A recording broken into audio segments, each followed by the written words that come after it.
We're just waiting and waiting for YouTube to catch up.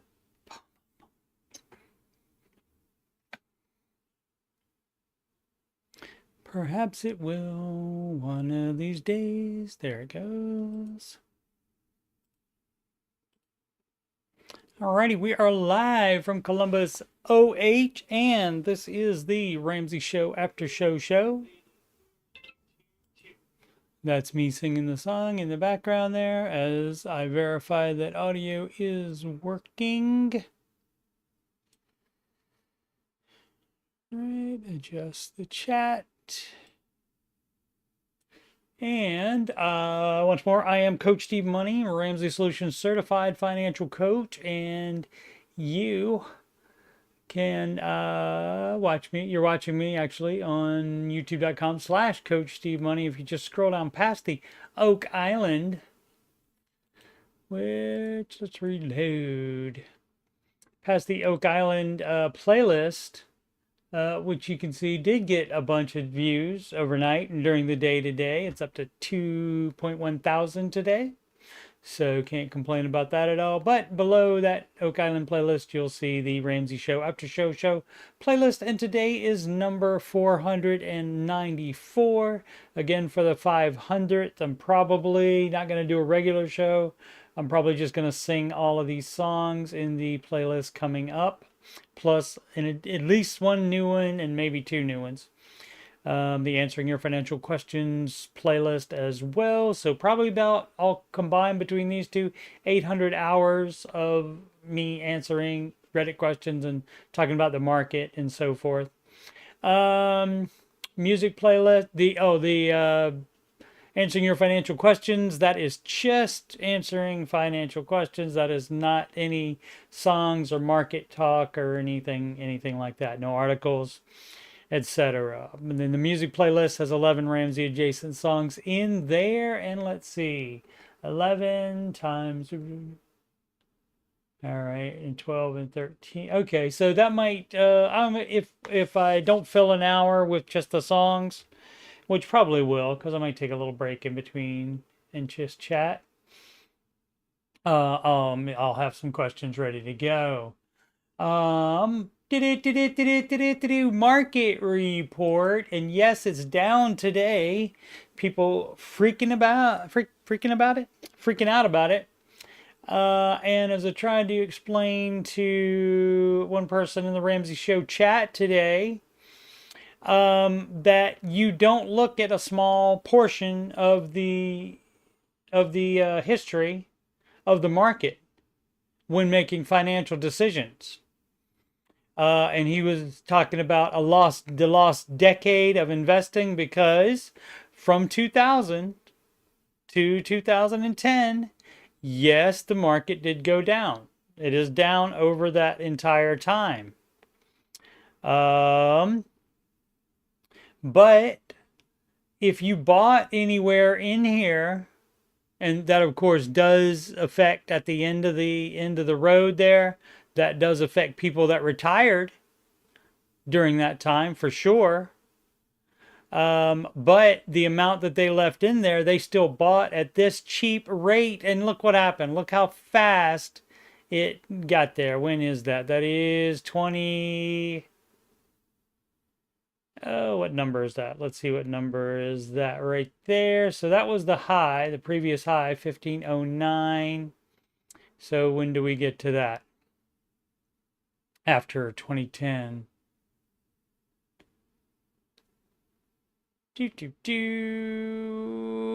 January 23rd. So it takes another 3 years to get back to that original high, but you still, if you bought in here or right there, you're still making money on the part that you bought at that point. And then once you bought after that, then guess what? All of this is profit after that, gains after that. Even after the recent downage in the past few days, you still have way more if you bought during that time. So you don't look at small chunks. Even a decade is a small chunk, and you don't look at it like that. And so if you do, you're doing it wrong. So back up to current day, as you can see, looks like the market, it came back a little bit towards the end of the day. Yeah, people buying a little bit at the very end of the day, coming back up slightly. On the Nasdaq, let's see, probably about the same on the yeah, a little bit, like starting at, what time is that? 3:47, so 13 minutes to go. Or does it close at 4:30? I can't remember if it closes at, I think it goes 9:30 to 4 p.m. if I'm not mistaken on the market. And then they go ding ding ding ding ding, and in the day. And so yeah, so but what you do again is you buy,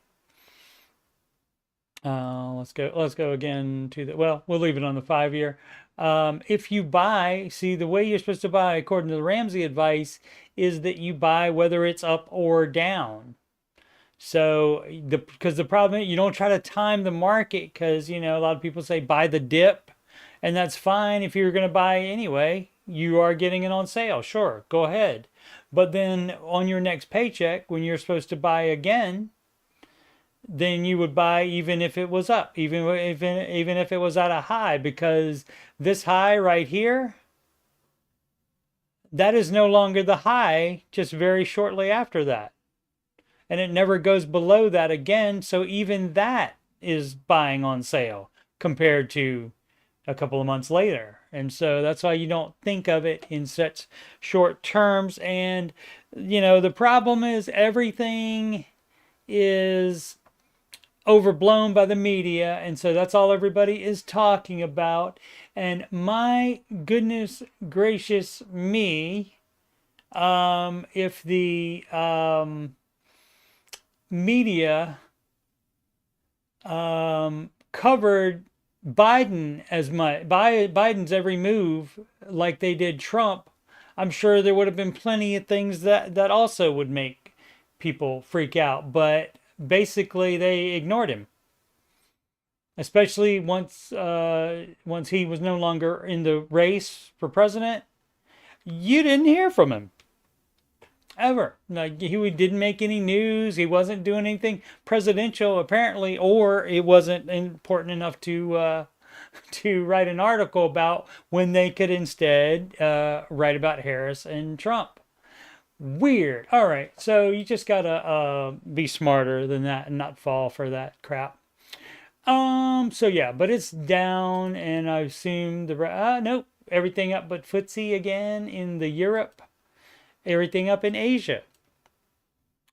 The currencies, US dollar up again on the euro, down to the yen, up on the British pound, love, down to the Canadian dollar, sorry, but US dollar said nar to the Australian dollar and is up there. Let's check it, check futures, and down again, but somebody could, maybe Trump will burp overnight, and that'll be reported, and they'll think that they should buy, or it'll go down even lower. Who knows?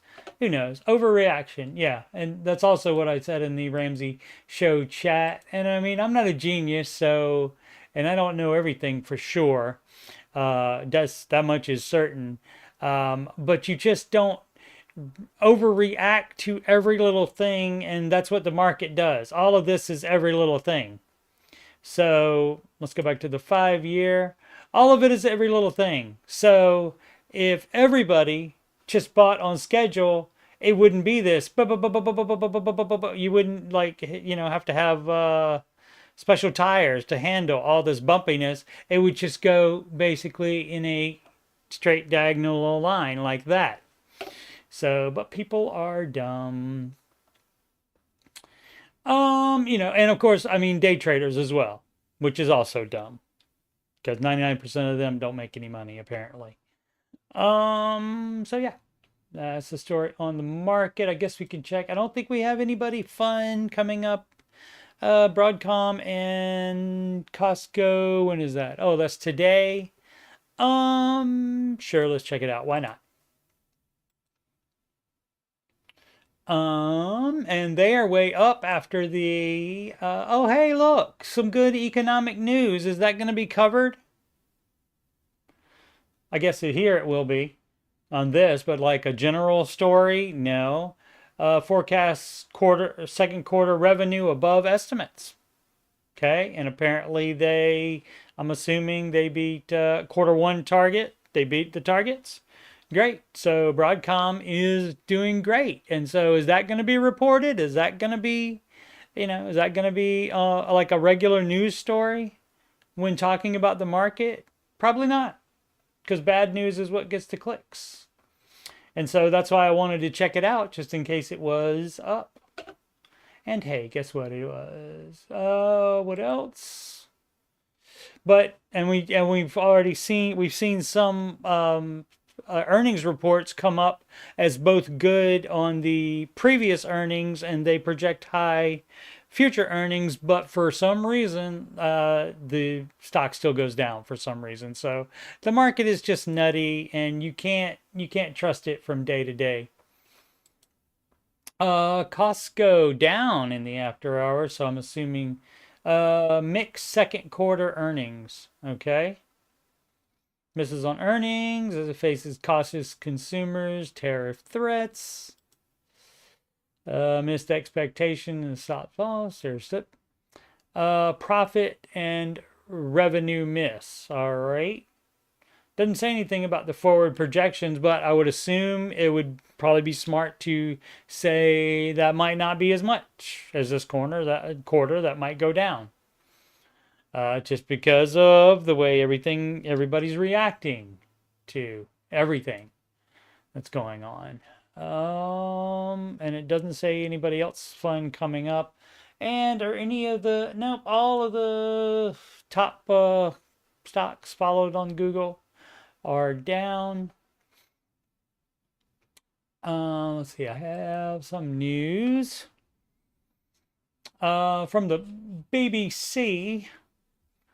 Denmark Postal Service to stop delivering letters.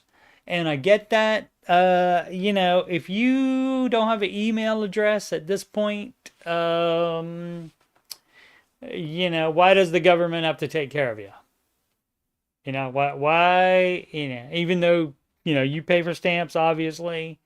And I would say let them stop. And if you still want to send postal messages or letters, like get bills through that, I say you pay, FedEx or UPS or any other delivery service to do that. I bet some of them would jump on it probably. And so at this point, I don't think you need to be mailing paper around. And I know that's gonna cost a lot of jobs from some people, but it could also generate more jobs. So I don't have it. That's my thoughts on that. I don't have any problem with that, because then the problem is, I don't know how it is in Denmark, but I know when I go to my mailbox, 90% of it is crap, and the other part of it is stuff that I could get through email. And so that I just haven't bothered to change to email yet, but easily could.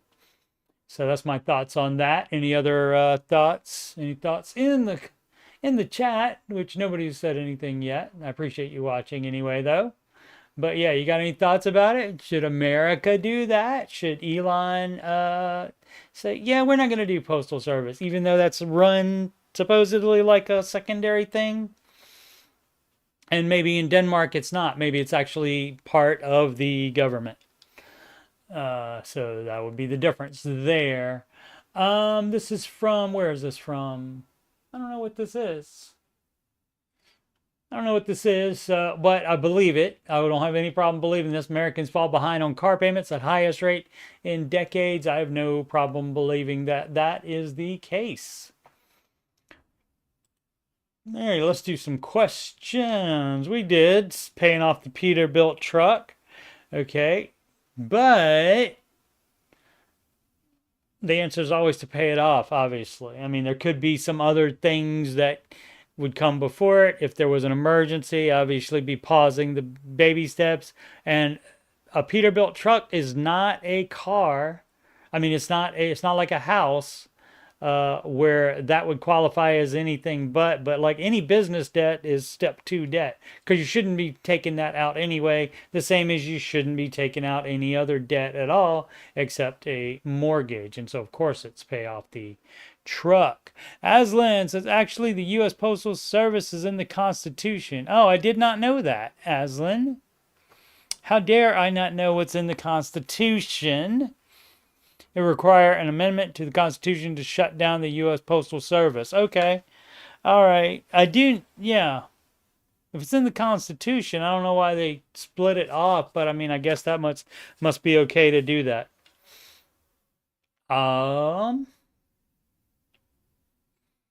Emotional Heron 4977. Yeah, and they could also do, if the government is providing any funds for the running of it, they could convert it all to private. And so we still have a postal service that's national, but it is run at the speed of cash, as in, okay, stamps are $1 now, that kind of thing. So do you really want to send this, or do you want to email something? Emotional Heron 4977. How am I doing? Let's see. Just wanted to check and see how I mark up. What? Have not heard that before. I mean, match up, compare, maybe. Haven't necessarily followed any plan other than another than. All right. Maybe some, maybe some typos. It happens. We have ellipsis there at the end. So let's go ahead and open the whole thing. Not that long though. Plan any plan other than putting X amount away per month and spending less than the remainder of my paycheck. All right. I mean, that could still kind of be the same thing. But you wouldn't be spending more than your emergency fund. I mean, saving more than the emergency fund until you get to step 3. And so if you have more than 6 months of savings, then that's when all that needs to be invested or go to kid college or pay off the house. So let's see. I'm 25 man and been working now for 2 years. Only 2 years? Oh, college, I guess. Till 23. I am fortunate to have no debt coming out of college and starting my journey with about $1,000 after paying my rental deposit moving expenses. Well, great. You got the start emergency fund. And first month's rent when I moved for my first job. Pretty much everything I had saved up over the course of 10 years from summer jobs and odd end work. That $1,000, I mean, left after college expenses, maybe.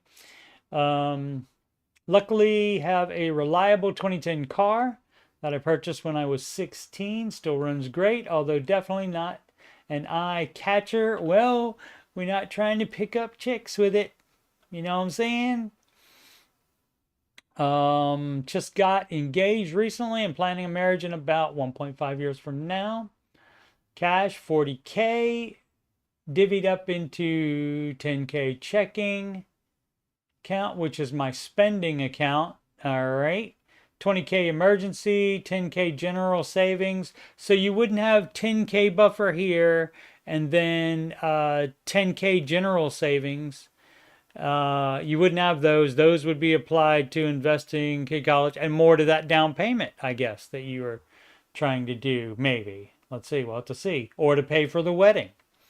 And some of this may be meant to pay for the wedding, but that's what you have to start doing for this person. You have to start being intentional with the money, not just saying, I'm going to have this much in checking and I'm going to have this much in general savings. It's all every dollar of this has to have, that's why they call the budgeting app every dollar, is because every dollar has to have a specific purpose in your mind ahead of time.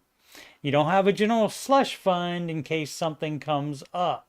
that you might want to buy that's not an emergency. So the 20K emergency, I'm fine, but this other 20K, I mean, you just put it in the, you need it for the wedding, you put it in that sinking fund. If you want to buy a house with your new bride, you would put that in a sinking fund for that, for down payment. Let's see, Roth 401k, 20K, that's great. For only working 2 years, sure.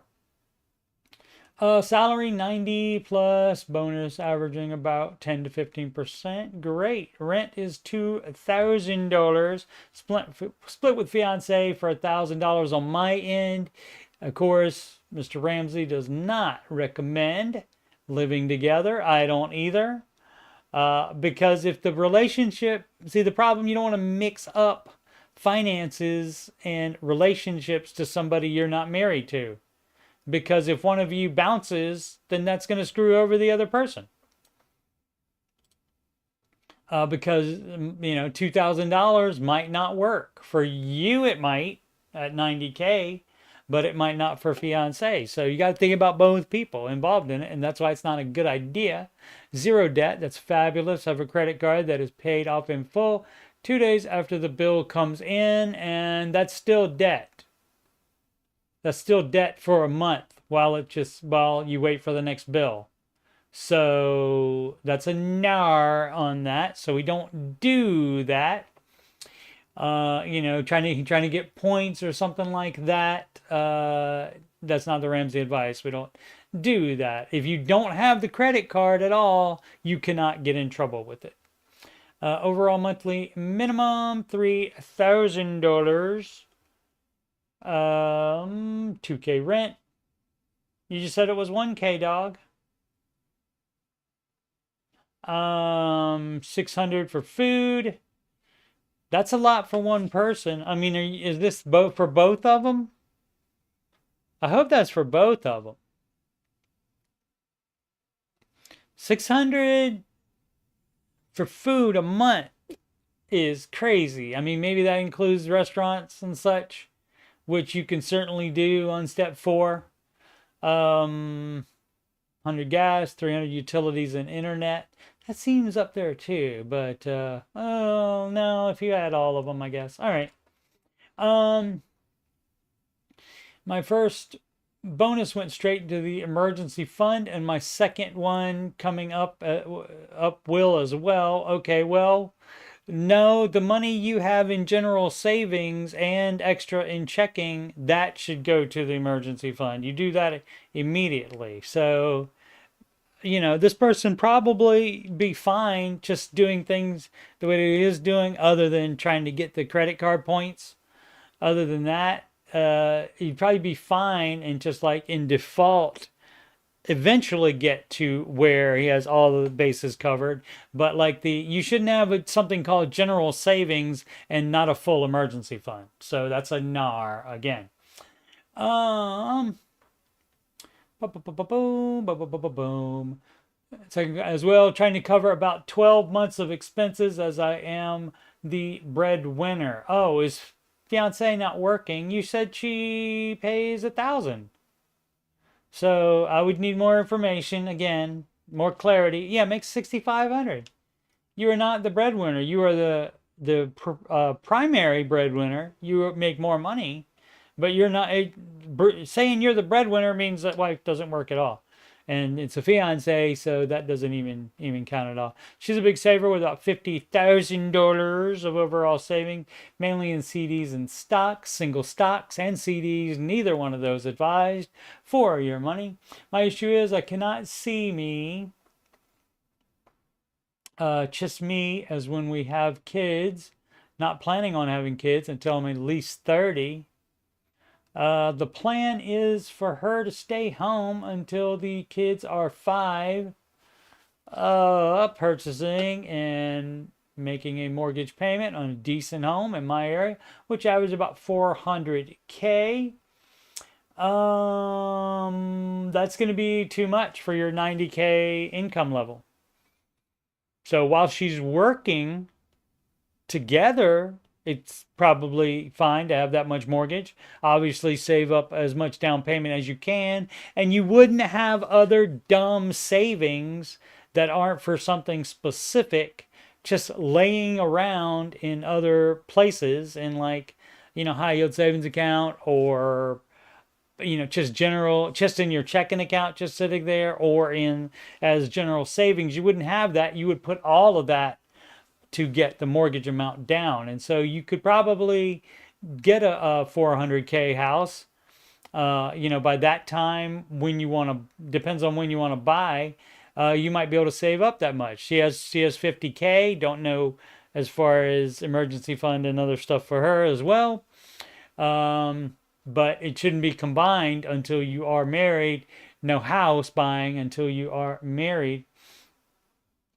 20% down is 80K. Yeah, you need to put more down than that to get it. You can afford it. You can afford it. You can save it up by then. And don't want to eliminate my funds. Tough crap. You can do it whatever way you want to do it.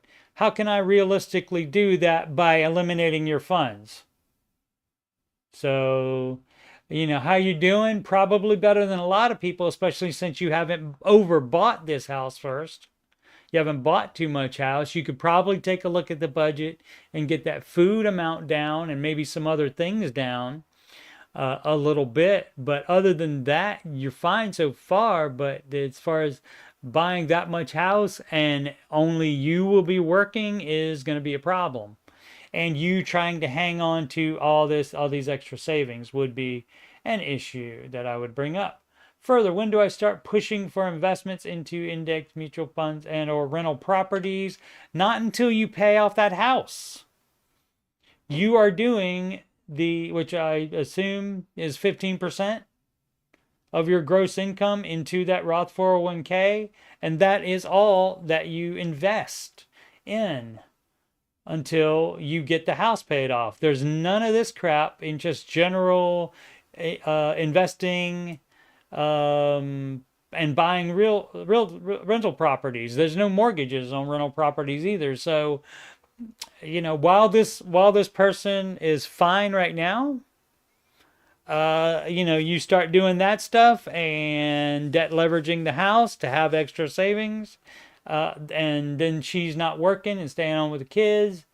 And then she ends up never going back to work, which could happen as well. So there's a lot of things that could definitely go wrong here. Right now, fine. You just need to make sure. You know what I would advise for the future? I would advise following the baby steps, following the Ramsey advice is what I would advise. Of course I would. But how you're doing right now, other than the being dependent on somebody that you're not married to cover half the rent. And of course you could afford the $2,000 probably, or close to it, as being 25% of your net take home pay. Yeah, so you're doing okay now, but you need to do smart things for the future. Have a nice evening, Mrs. McFly, and be careful in the future. Where are we at? Sid made it. What up? Had to info dump with Hubs when she got home. That does happen. Because couples that like each other like to know what's going on in each other's lives, for sure. This from Mofo 013102 102 103, whatever it takes. How to find cheaper auto insurance? Well, I would have to say, like, who is it? Oh, Smokey Robinson. Like Smokey Robinson said, my mama told me you better shop around. And so, yeah, you can just compare rates. What is the deal with that? You can also, I don't know if there's like a broker, auto insurance broker, like there's a mortgage broker that can shop around rates for you. I don't know about that, but you can just call insurance companies and find out what their rates are, my man, or my young lady. Assuming younger than me, because most people are, my insurance went up $50 a month 6 months ago, and once again went up another 50 a month. That's a lot. With no accidents or anything like that, it has gone up $100 a month in the past year. That's crazy. Yeah, that might be. I would wonder what that is. This is in California. Well, that's a whole nother thing. I would be suspect. Anyone have any advice on how to get a cheaper rate with the same coverages? I've checked AAA, Mercury, Progressive. If all of those that you've already checked are about the same, I would assume that's the going rate in California. Sorry, that's the price you pay for living in Taxifornia. But yeah, there's other ones you can check. Just check all of them if you want. All the other insurance companies, check and find out the rate. That's promoted. I almost clicked on it and see it's longer. It's got the ellipsis on there. That means there's more stuff. They almost got me, but I'm so glad they put promoted right there because that saves me.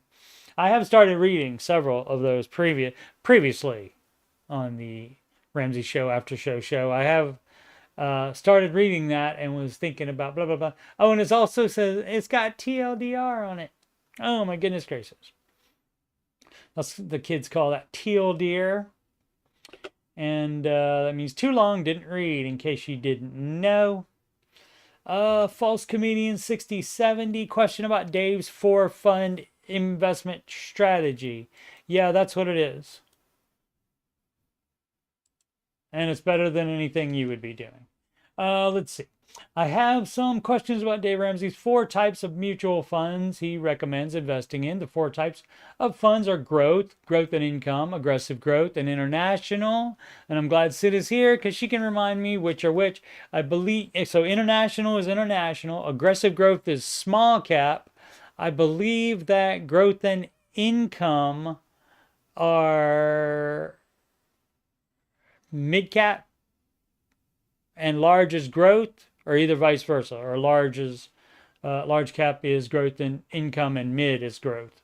So, but those are the 4 categories. It's more commonly referred to those caps instead of these, which may have been the more common thing when Dave started investing many years before the rest of us, probably. But yeah, this is what he calls them, and that's small, mid, large cap, and international. And that gives you that's diversity squared, because you got diversity automatically within the category of mutual funds, and so that gets you away from the risk of single stocks. And then you have a 4-way split into those categories, and that further diversifies you. I'm wondering what the exact definition of these funds are. Many people online say that it is. Large cap, mid cap, small cap, and international. It is. But Ramsey has never clearly stated this. That's because he calls them the other names. And I don't believe it's completely accurate. Well, you can believe whatever you want to. That's fine. This is what I believe he means based on some research I've done. Oh, you've done your own research. But you still need to ask about it? Stable investments like large blend, large value, high dividend funds. Yeah, you got to be careful with dividend funds. You don't want to chase the dividends and make less money overall. But more volatile investments with a growth focus, such as large. Yeah, I don't know about all that. It's small, mid, large cap, and international. Dave mentioned once that both growth and income compete with the S&P 500. Well, so that would mean mid cap and large cap, and I would assume there are mid cap and large caps in the S&P 500, if I'm not mistaken. So I'm assuming he means having one large blend. I don't know that he goes for blends. It depends on what you're blending with. What else are you blending with in that large blend fund? So it depends on what you're blending with. And one large growth fund. So yeah, any thoughts, input on this? I don't have anything to add to that. I would just question it. because the blend part probably not so good, but I don't know for sure. I know many people argue against Dave's investment strategy and have heard all the arguments. I'm just trying to better understand Dave's strategy. I get it. I get it. And wanting to confirm it, sure. But yeah, Dave, to my knowledge, Dave has never said this. George has said it. I remember George saying it. I'm trying to remember if any other personality has said that about it being small, mid, large. And it's not often brought up because, as I said, normally Dave still uses these words to say what it is. So coincidentally, tonight is the last night of his, and maybe somebody mentioned that. How many? 62 comments. So maybe somebody mentioned that it's his investing. He and George doing an investing presentation they have for the last 2 nights, and tonight's the last night of it. And so, but again, I don't know that he is going to call it anything other than those words. Whoops, missed the growth. Got to get all of them. Yeah. So I don't know that he's going to do that. Also, I don't know that he's going to tell you, okay, this is a mutual fund that I invest in. Other than he has said he does S&P 500, not for retirement. Retirement is managed funds only because you find the right ones and they beat the index. As far as non-retirement investing, he puts all his money for buying houses and such into the market as well and uses the S&P 500 index fund for that because that is that's a quicker time frame on when he might be taking it out, which would be whenever he finds a new investment that's good, and never like a new property or something like that. Alrighty. Fun times. Rollback 120. Growth in income is mid, Sid says. And maybe I'll remember that one day. Thanks, Sid. For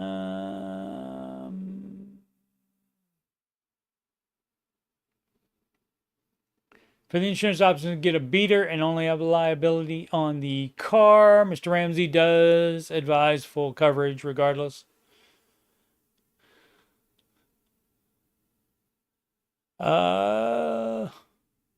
That way you have coverage for your life support machine if you're the one in the hospital. I think that would be normal. 15 minutes a day seems low. It does.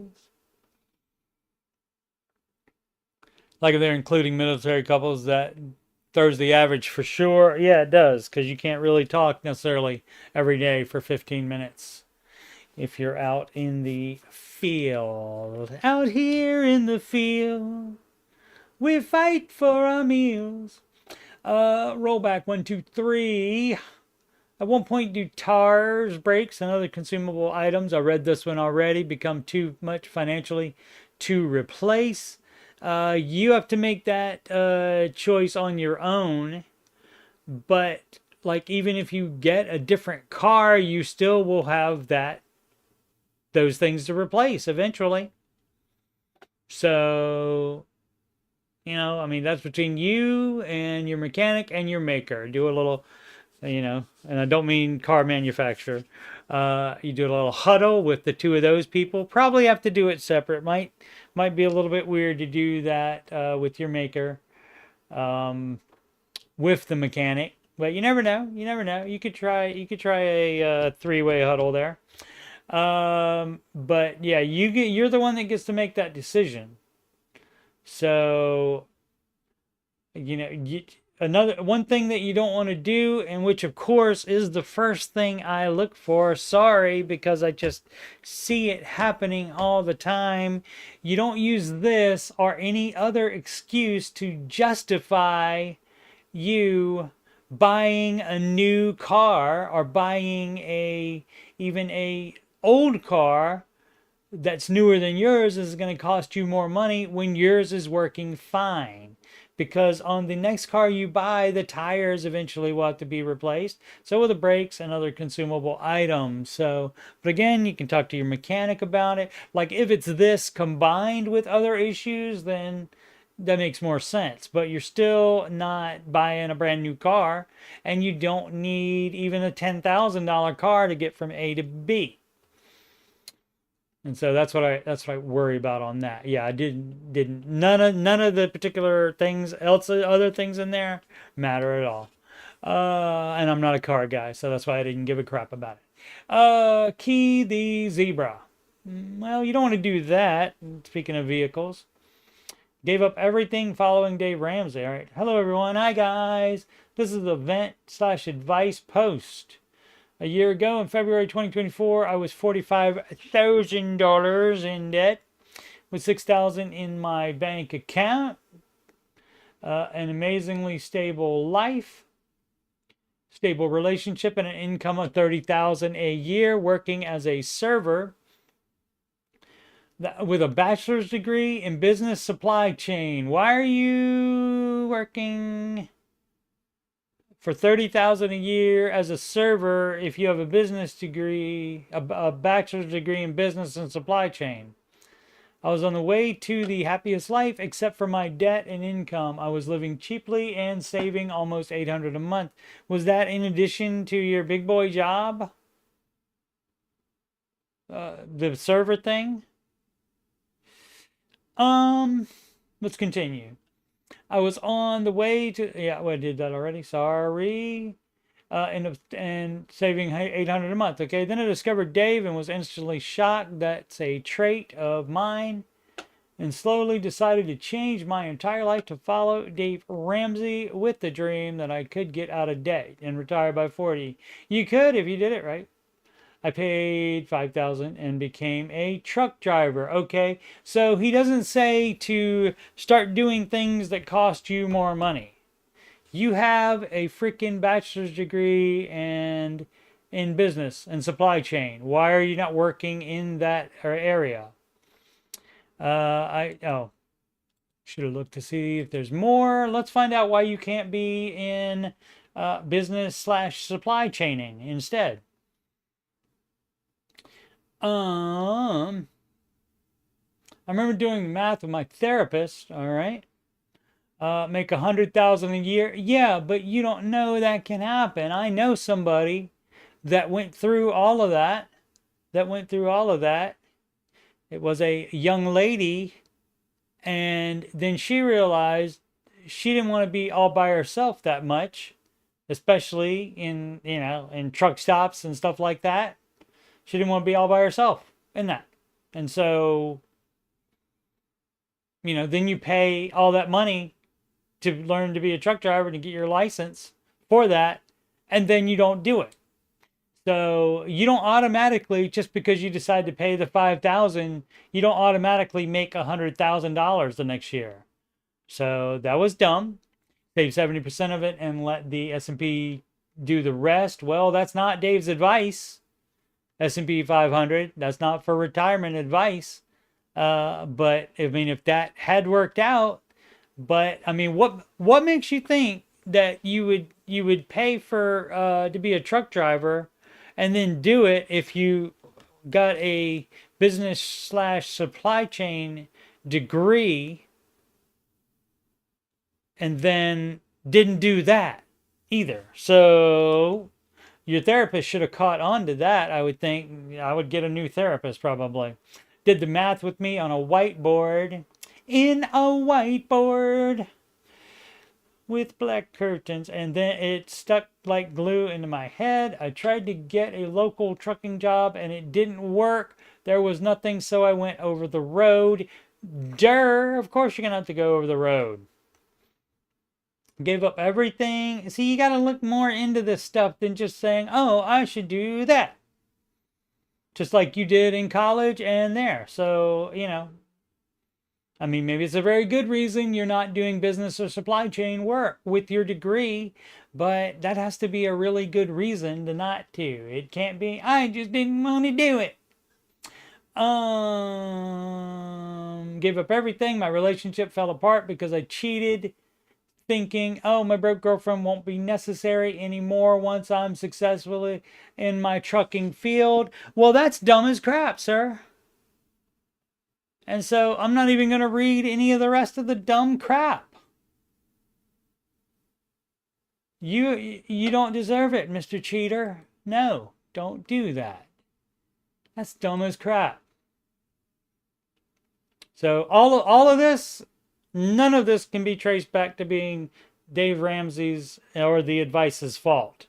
All of this is on you and your dumb stuff, okay?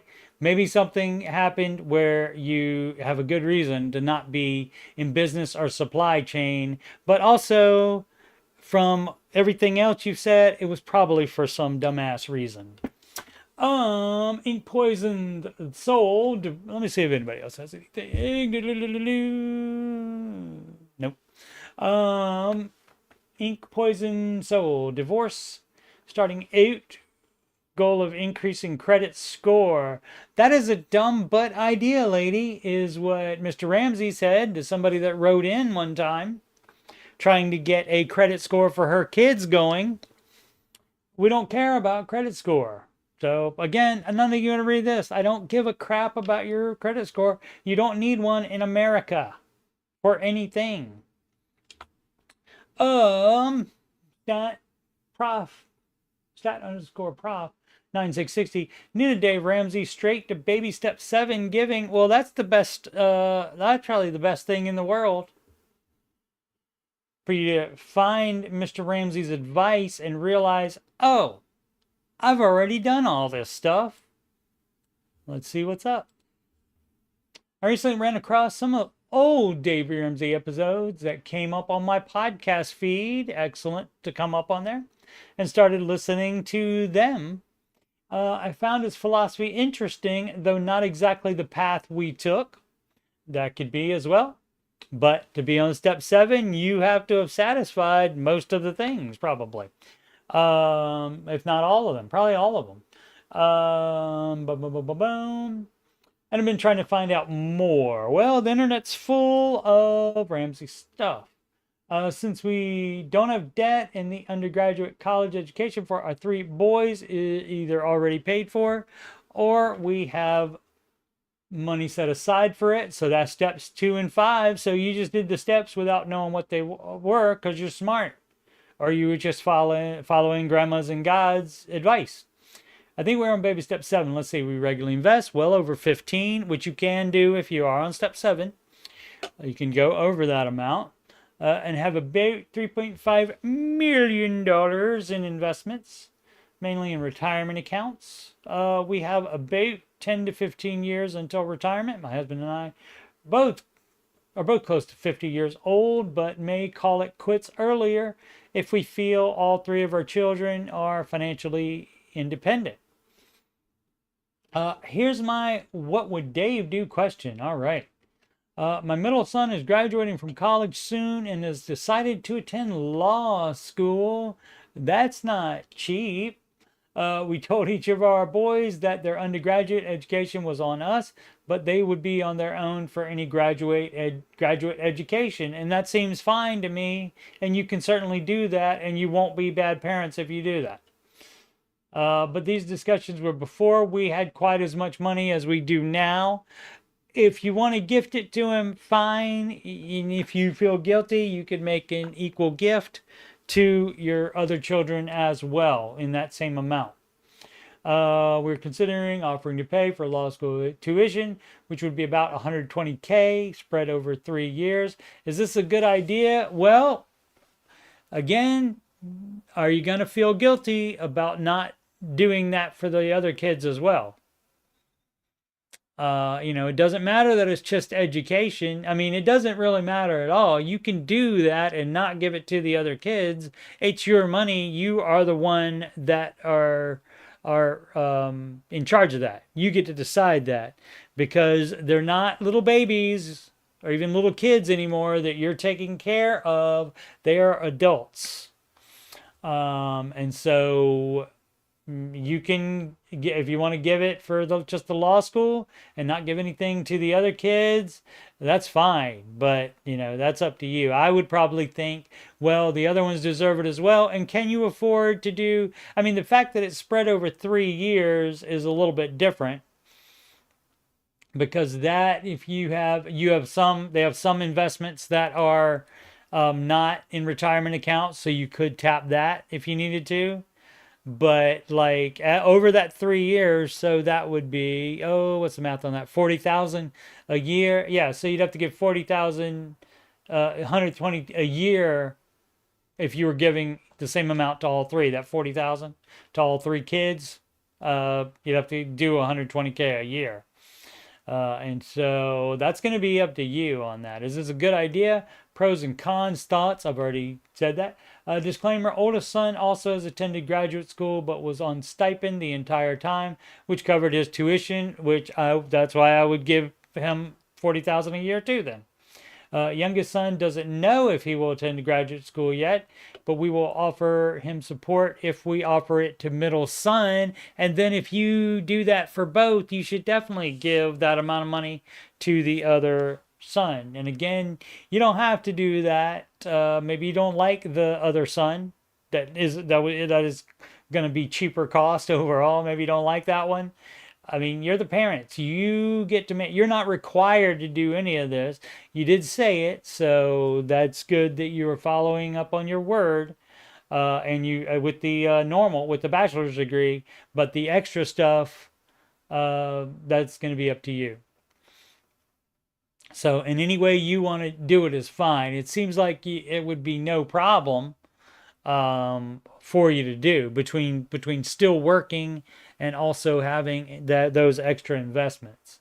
I would be curious to see how much. So 3.5 million invested is mainly in retirement accounts. I would like to know what the other ones are, and if you can rob that for 120K a year for 3 years, and then split that between the 3 children. That's what I would be interested in.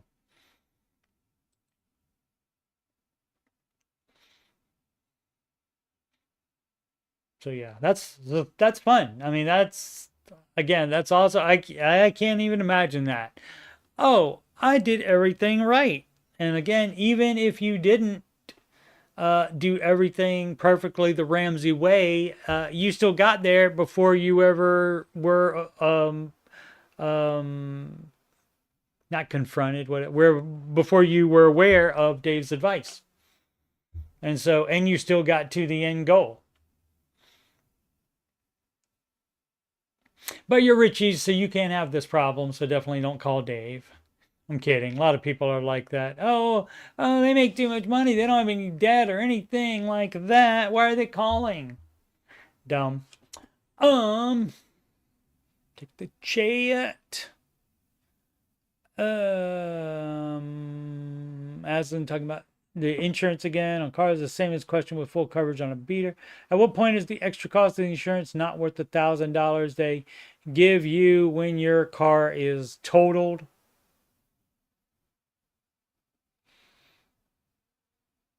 Yeah, I think the full coverage idea again is not as far as the car replacement value. It's to pay for any hospital bills for the other person and for yourself. Pay off mortgage or invest? Well, we do both. Did I do this one already? General Security 97958. 42 man, following these steps, and have paid off all my debts beside mortgage. 401k, all right, a max to limit starting this year of 60K in high yield savings account for an emergency fund. My living expenses are 6K a month, and I make about 13K after taxes. All right, I a $575K mortgage on a $1.3 million house. Okay, so little less than halfway to go still, but halfway done. 27 years remaining. Should have not gotten that on a 30-year. And so you may have bought a too much house at the time. But for this 575K mortgage, where's the income? Oh, 13K after taxes. What's the payment?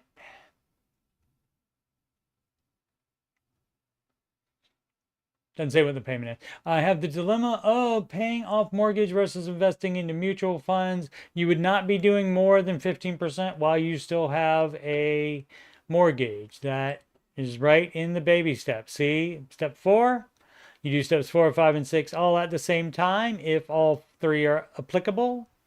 If you don't have kids or you decide not to help them, like one person did in, where was that? The chat today, or was that one a question I just read? I can't remember. Anyway, you get to choose that on step 5, and so you can skip that if you don't have children or if you don't want to help them. So you do 15%. You don't invest anything else in the market. You put all of the extra cash towards paying off the home early. And then once the house is paid off, and then you're on step 7, at that point, then you can invest whatever you want. So you just have to read the baby steps with limited understanding of the English language, and you should be able to understand this already without me having to tell you. If I put everything towards a house, then I can have it paid off in 6 years. Yes, do that. Because you shouldn't have got the 30-year anyway. And you'll have to pay all the interest on the house. Versus putting the money into mutual funds, which would yield a higher return. Right, we're not trying to debt leverage the house to have more investing. We don't do that. So I'm so confused on what to do. Any input is appreciated. All right. 106. Guess what? There were conflicting answers in there, and if people are still doing the math, talking about, well, that's going to yield a higher return than what the interest is on the house, if that's all you're going by, then they're going to say that. And so, but again, the calculator does not have a risk button on it to factor that in. Again, ad that I was almost getting ready to read. Parallelo 23, mortgage into debt section. Hello, community. Should I place my mortgage payment to the debt part of the Every Dollar app? Thanks. Good question. Any thoughts on that, Sid? I have no idea about that, if you can do that. I would think that would be a different category or something like that. So I don't know. Any ideas, Sid? Conversation with wife from, yes, do have conversations with wife, definitely. What is this? Arita believer, I shouldn't leave her if I've tried to do. Looking for advice on how you guys would approach this situation. My wife and I are on baby step number 2, and both work full-time jobs. There's ellipsis at the end. Full-time jobs. Hers is a salary.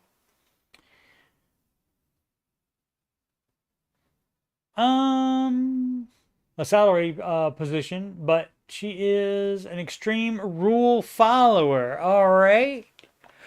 And what part of the baby steps do you have a problem with, sir? She has it mapped out to where she has to work so many hours a year in order to earn that salary. Her career has certain times where they have to work more than 40, and then the rest of the time they can take Friday off during the week. And if you don't need to take that Friday off, why not work so you get your financial goals done faster? However, her bosses are extremely lenient and have other employees that abuse the system to the extreme, so they obviously don't care that much if people are salaried and don't put in full-time hours. Okay? I am in a sales position where my working extra hours means I make more money. It's really about that simple. You're jealous she's in a different situation than you are. That's not healthy. I'm not against helping with kid duties. Think pick up and drop off. Not abandoning the family totally, but somewhat. But there seems to be this disconnect where she feels like for her that she needs to work just as much or more, which means no house duties get done. We split pickup and drop off and so on. Somebody's doing the house duties eventually, aren't they? I have tried, and both of you aren't working 24/7, so that's time for the house duties to come on. So I think you're just nitpicking and jealous of her situation, sounds like to me. I have tried stressing that this is not the time of life, hashtag season, where we can be doing this. We have a large steaming pile of debt and we need a big shovel to get it cleaned up. Unfortunately, my shovel is the only that can grow with more effort. Hers can't. What's your advice? So you're mad that she can work less than 40 hours and get full-time pay, and you have to work more than 40 hours to get more than full-time pay. I mean, that's like you're being a little child about it. You're being a little child about it.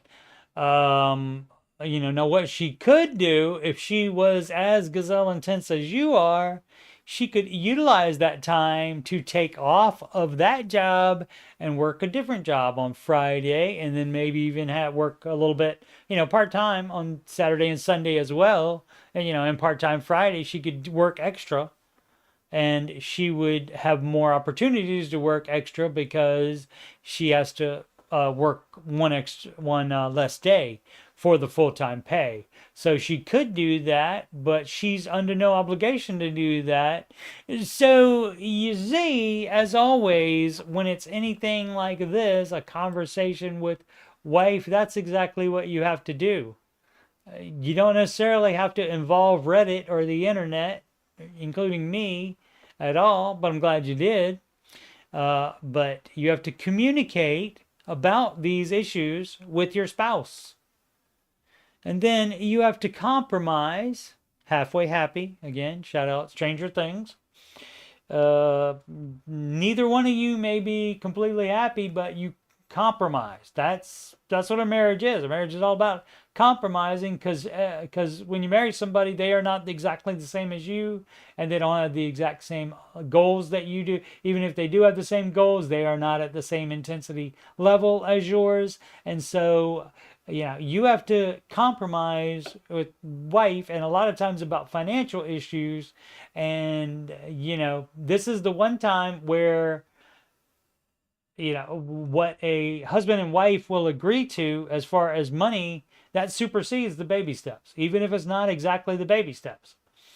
So if she's an extreme rules follower and she's decided to follow the Ramsey advice, then she would understand that she needs to be gazelle intense.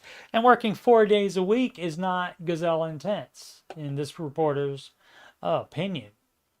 Excellent question there. I'm glad you brought that up.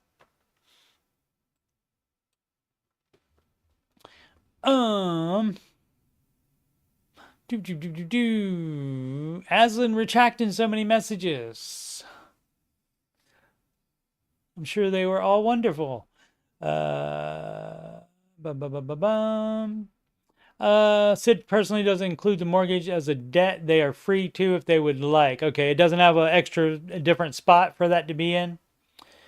Aslan says, if you have that much debt, maybe discuss both of you getting part-time jobs until the debt is paid off. Right, not even just her, him too, but she has more opportunity since she has to work only 4 days a week, and theoretically he has to work 5. So yeah, absolutely, both of them could do it. And the one thing to do, and I'm no expert on relationships, obviously, or marriage or anything like that. But what you have to do is you don't, and I never had this problem with any wife or girlfriend, you don't keep score with them on everything. You know, some things that might be fun, like a little friendly competition, nothing wrong with that. But you don't keep score on saying, oh, well, she gets this advantage and I don't. That, again, is just little kid crap. So don't do that. That's a good one. Maybe I'll make that into a lovely short if I can shorten it down to 1 minute.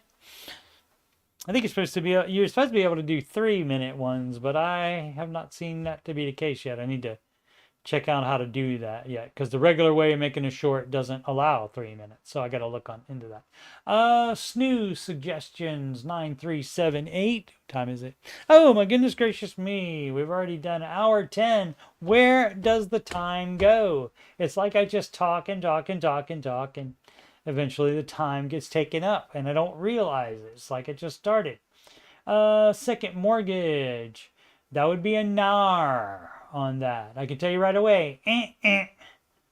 And don't know if talking about on a different property or a home equity line of credit. And both of those are And what I'm doing here is draw. If you're just listening, I'm drawing an X on the paper with the mouse cursor.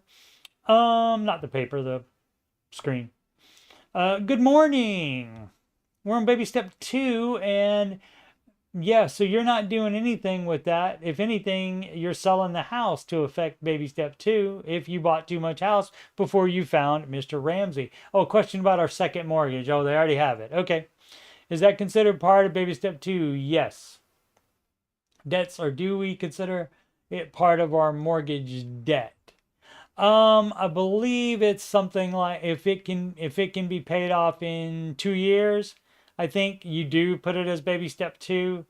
If it's going to take longer than that, I think you start knocking that out as the first part of baby step 6, I believe, is the Ramsey advice on that. The second mortgage was for home improvements, right, which you shouldn't have done that stupid crap. But again, maybe you didn't know about Mr. Ramsey, or you weren't following his advice at the time when you did that stupid crap. You don't need to improve your home on debt. You don't need to do that, ever.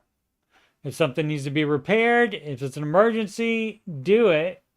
If it's not an emergency, you put it off till after you pay the home off. I'm trying to figure out if we're $18,200 or $90K away from baby step 3. That depends on your income. Maybe step 2. So 18,000 other than the 90K HELOC. And so you see, kids, this is why the home equity line of credit is not advised. Not even if, oh, we want to improve our home. That is dumb as crap. Do not do that. Do not tap your retirement or your house equity. Do not do that dumb crap. Well, we wanted it. Well, that's why you got in 90K extra to pay off, other than just the 18,200. 18,200 was dumb enough, and now you got 90K. And 90K isn't, none of that's on the mortgage. That's all the home equity line of credit, the second mortgage for the home improvements. You know, it doesn't necessarily have to be a home equity line of credit. It could be a cash out second mortgage, which is dumb as crap. But banks will do that because you know why? Because they make a lot of money from those. Ramsey Cruise and Show, low cookie, 3731. 4 days now. We're catching up. Ramsey Cruise and Show, simple question. I got a simple answer for you. But who is going to run the show while they are all on the cruise? Isn't the cruise coming up soon? End of this month, March. Thanks in advance, okay? I wouldn't go so far as to say the hosts run the show, but that's probably what you mean, the hosts. And probably we're looking at all replays for that time, because I believe all of the hosts are going. Pretty sure they said all the hosts are going, so that means there's going to be replays. People will be thrilled about that, I'm sure. Let's catch up with the so it says you can customize all the categories, keep the mortgage under the my four walls category. Okay. Oh, that's what she does. Okay. Sid says they could keep it under debt if they wanted to track the balance as it goes down, though. Okay. Thanks, Sid. I have very little experience with every dollar. I tried it. It wasn't doing what I wanted it to do. So I went back to my spreadsheet, hashtag spreadsheets. Once again, you're watching this on youtube.com/CoachSteveMoney. If you just scroll down past the Oak Island, or, if you're into Oak Island, watch all these videos. Otherwise, you just scroll down past the Oak Island playlist and you'll see the Ramsey Show Aftershow show, which includes today's number 494 show. And so a week from tomorrow will be unless something happens where I miss a show, that will be the 500th show celebration. That'll be so fun. And you can listen to me sing all show. Also, the Answering Your Financial Questions show. That's 137 of those. That's a weekend stream that I used to do. And if I can't do the Ramsey show, after show, at any time coming up here, I will probably start doing the weekend shows again. And the music playlist, 11 Ramsey adjacent songs on there. And on that show number 500, at least one new song will debut, and perhaps two. All right, once again, Coach Steve Money. You heard me, Coach Steve Money. And I'm a Ramsey Solutions certified financial coach. And if you having money problems, or you just want to make sure you're on the right track, you can schedule a free financial coaching consultation with me at calendly.com/CoachSteveMoney. You can email me at coachstevemoney@gmail.com. You can through email, you can ask me about anything on my YouTube channel, anything about financial stuff, whatever is on your mind. Donations can go to paypal.me/CoachSteveMoney. Alternatively, Cash App, $CoachSteveMoney. Alternatively, still yet, a Walmart gift card to CoachSteveMoney@gmail.com. Upcoming streams, so far, just other than the surprise pop-up ones I do that aren't about finances. The Ramsey Show After Show is Monday through Friday, 5:25 p.m. Eastern Time. Alrighty, thank you so much for watching. Please subscribe, like, that's the thumbs up button, and comment. And as always, make smart financial decisions every single day. No dumb ones.